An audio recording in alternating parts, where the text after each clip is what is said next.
ในวันที่ 30 มิถุนายนที่ผ่านมานี้เครือข่ายบังคับใช้กฎหมายว่าด้วยสัตว์ป่าและกฎหมายว่าด้วยป่าไม้หรือลาเว้นได้มีการลงไปเคลื่อนไหวกวดกาอยู่สถานที่ที่มีการลักลอบการซื้อขายสิ้นส่วนและผลิตภัณฑ์ที่คล้ายคือกันกับสัตว์ป่าประเภทห่วงห้ามอยู่ที่บ้านสังคโลกของนครหลวงพระบางแขวงหลวงพระบาง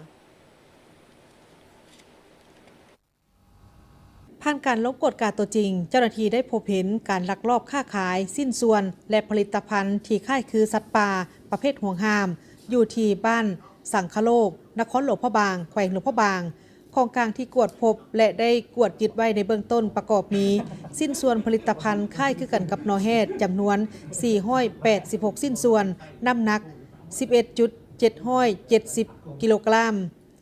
ค่ายคือผงนอแฮดจำนวน2ถุงน้ำหนัก 1,400 กิโลกรัมชิ้นส่วนและผลิตภัณฑ์ค่ายคืองาสร้างจำนวน714อันมีน้ำหนัก 14,800 กิโลกรัมค่ายคือผงหนังงาสร้างจำนวน213กล่องและ1ถุงน้ำหนัก17กิโลกรัม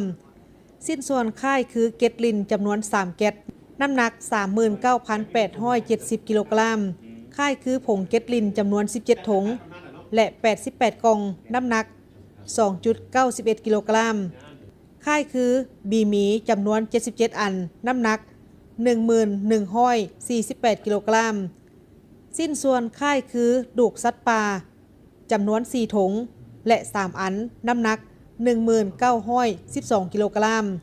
ค่ายคือขนสัตว์ป่าจำนวน17อันน้ำหนัก 0.758 กิโลกรัมค่ายคือแขวสัตว์ป่าจำนวน4แขวน้ำหนัก 0.152 กิโลกรัมยาสมุนไพรสงสัยมีส่วนผสมของสัตว์ป่าจำนวน 1,400 หลอดและยึดเครื่องจักรแปรรูปสิ้นส่วนและผลิตภัณฑ์จากสัตว์ป่าจำนวน10เครื่องต่อกับผู้ที่ถูกหาเป็นเพศชายสัญชาติจีนเจ้าหน้าที่เครือข่ายบังคับใช้กฎหมายว่าด้วยสัตว์ป่าและกฎหมายว่าด้วยป่าไม้หรือลาเว้นจะดำเนินคดีตามขบวนการยุติธรรมอย่างเข้มงวด